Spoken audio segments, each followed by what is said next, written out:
como vocês estão? Bem, tia Débora hoje está aqui para fazer a leitura da nossa primeira prova do quarto bimestre, que é a prova de língua portuguesa. Então, vou mostrar a tela, né? Porque se eu mostrar a tela, eu vou ter que mostrar a resposta, não é o que nós queremos, né? Então, acompanhem comigo, prestem bastante atenção. São as últimas provas, é a última semana de prova. Quem fizer tudo, ó, vai estar liberado. Agora, quem não prestar atenção, né, que não tiver entregue todos os trabalhos, pererê, parará, né, aí a gente sabe que vai ter que ter uma recuperaçãozinha, mas não é o que a tia Débora quer. A tia Débora quer que todo mundo passe de série assim, ó, com boas notas, beleza? Então, vamos lá, acompanhem a leitura da prova. Por que, gente, que é importante vocês terem esse acompanhamento? Porque às vezes vocês vão fazer uma leitura e vocês não vão entender sozinhos. Então, quando eu leio, né, aí talvez eu consiga aí tirar alguma duvidazinha que ficou pairando no ar, tá? Então, vamos lá, vamos começar, ok? Tia Débora vai olhar para baixo porque eu vou ter que ler, tá? No computador. Então, vamos lá. Texto para as questões 1 e 2. Alice no País das Maravilhas. Alice estava começando a ficar muito cansada de estar sentada ao lado de sua irmã e não tinha nada para fazer. 2 pontos.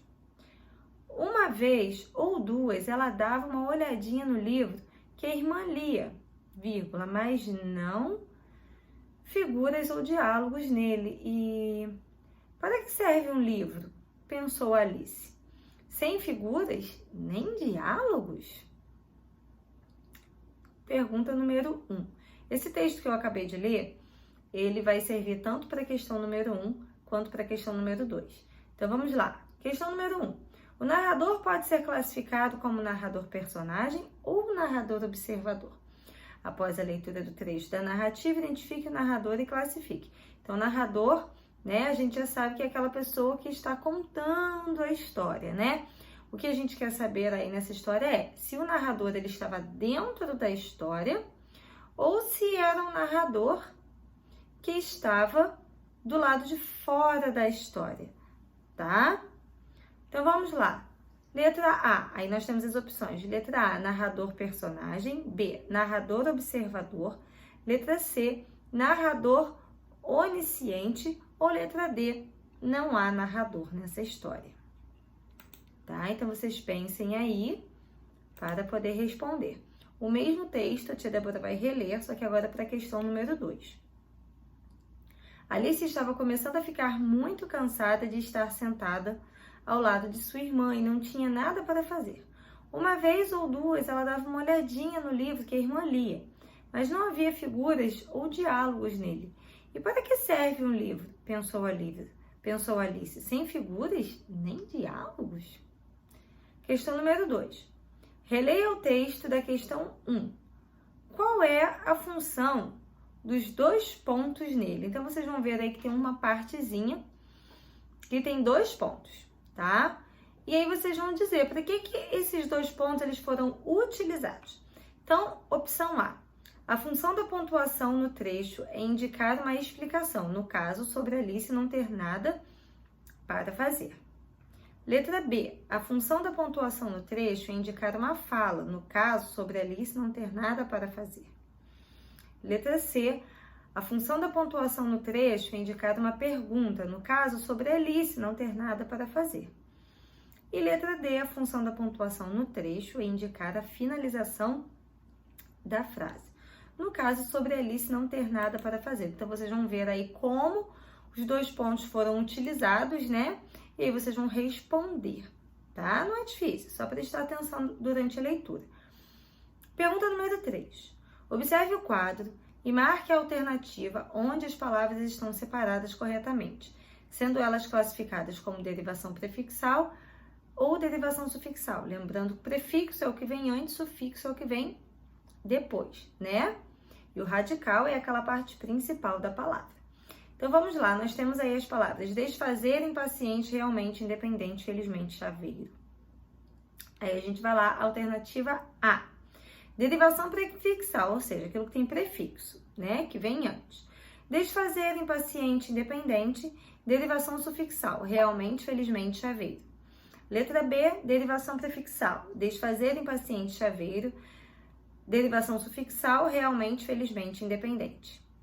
Letra C, derivação prefixal. Realmente, em paciente independente, derivação sufixal, desfazer, felizmente, chaveiro. Letra D, derivação prefixal. Desfazer, felizmente, independente.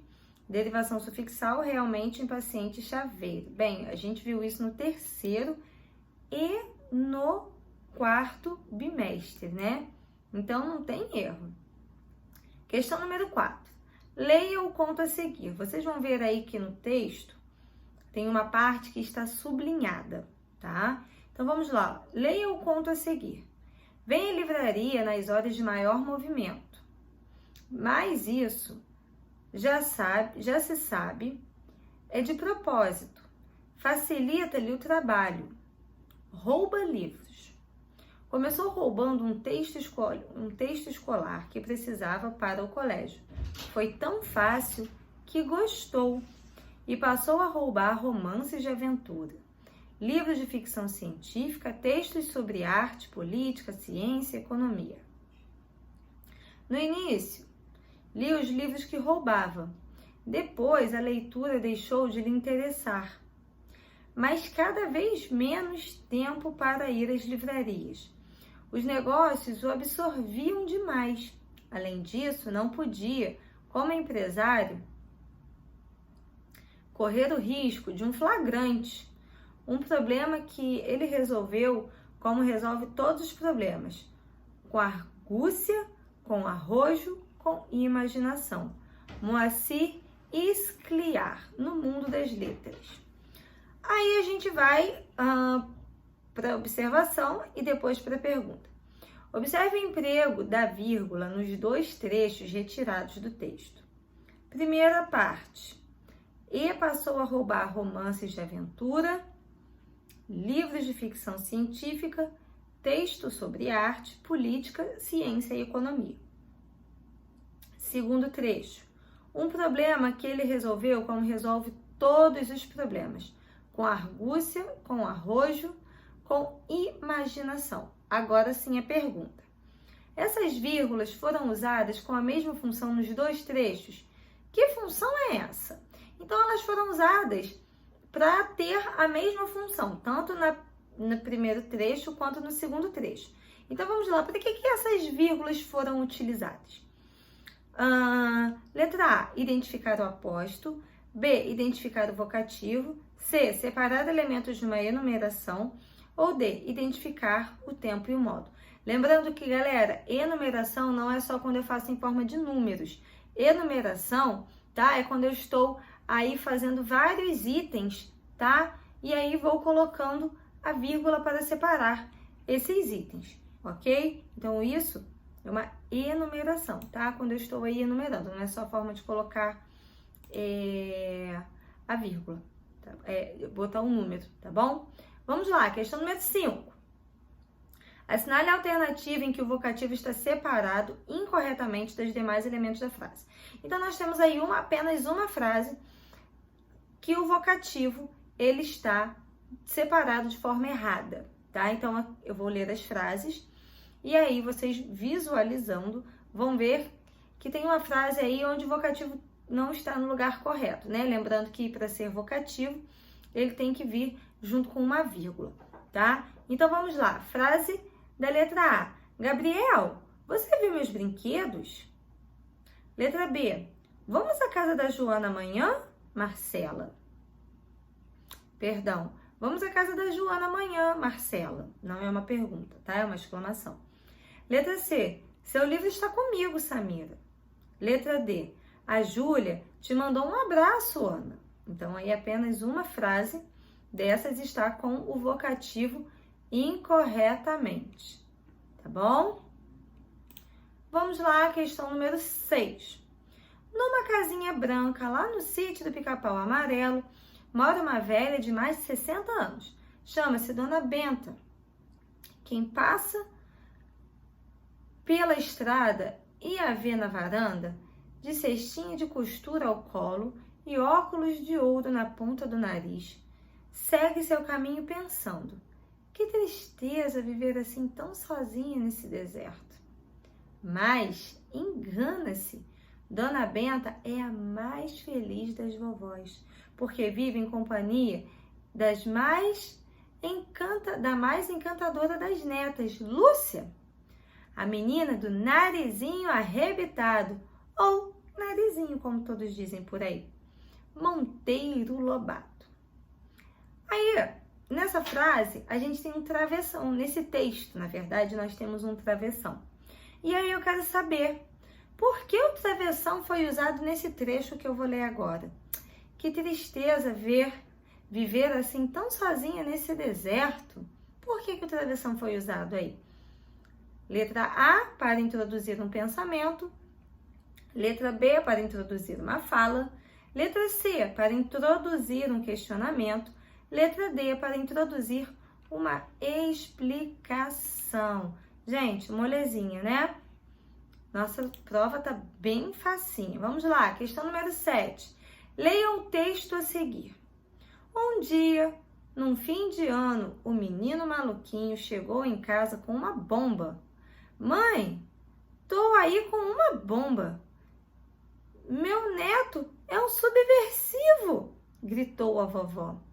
Ele vai matar o gato, gritou o avô. Tire esse negócio daí, falou de novo a babá.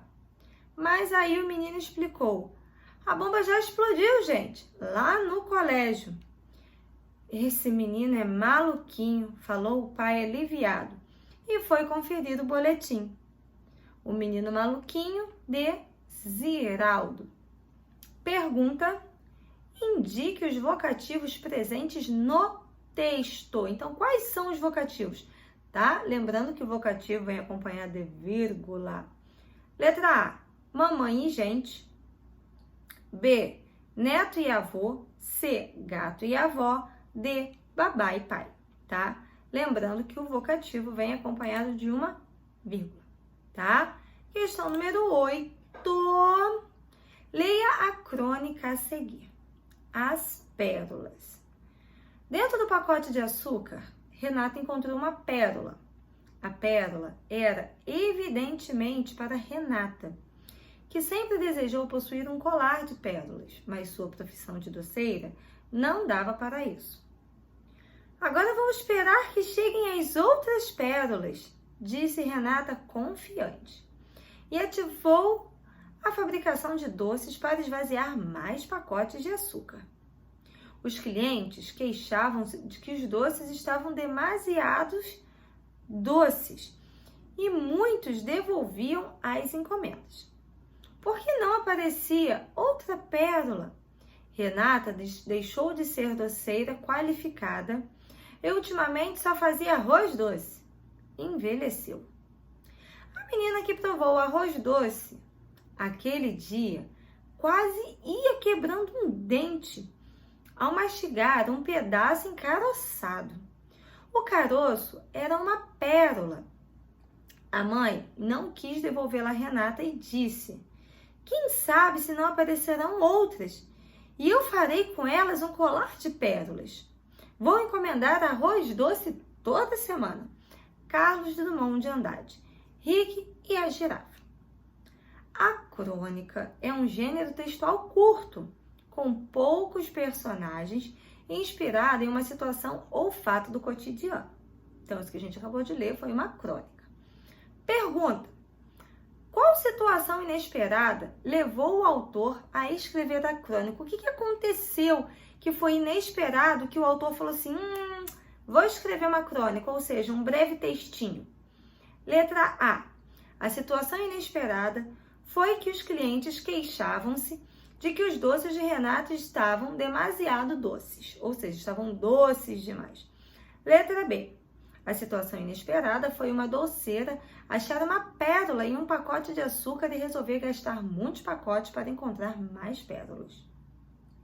Letra C. A situação inesperada foi que Renata deixou de ser doceira qualificada e ultimamente só fazia arroz doce. Letra D. A situação inesperada foi uma menina que encontrou uma pérola no arroz doce e sua mãe não quis devolver a Renata. Qual foi a situação inesperada do texto? Questão número 9. Fique atento, apenas uma palavra está escrita incorretamente, ou seja, de todas as palavras, apenas uma está escrita errada. Descubra em qual alternativa se encontra essa palavrinha. Então, vocês vão ver aí que tem várias palavras, mas apenas uma está escrita de maneira errada. Então, vamos lá. Letra A. Temos carimbo, perguntou e comprar. Letra B. Infância, pomba, imundo. Letra C. Fantasia, campo e confortável. Letra D. Empate, engraçado, anta. Tá? Então, vocês vão ver aí e vão marcar apenas a alternativa onde existe apenas uma palavrinha escrita incorretamente. Número 10. As onomatopeias são palavras que tentam representar uma ação. Qual é o significado das onomatopeias a seguir, respectivamente? Então, aqui nós temos alguns sons de onomatopeias, né? Nós temos atchim, bum, splash, né? Aí, o que cada uma representa respectivamente? Estão na ordem, tá, gente? Então, vamos lá. Letra A. Representam sono, espirro, explosão e mergulho. Letra B. Sono, tosse, explosão e mergulho. Letra C. Sono, espirro, algo quebrando e mergulho. Ou letra D. Sono, espirro, explosão e escavando alguma coisa. Tá bom, galerinha? Bem, acho que a nossa prova de língua portuguesa está bem fácil, né? Façam com atenção, leiam, releiam antes de enviar, tá bom? Façam com muita calma. Um beijo no coração de vocês. Fiquem com o Papai do Céu. Boa segunda-feira. E a gente se vê amanhã na leitura da nossa prova de matemática. Tchau, galera. Boa sorte, hein?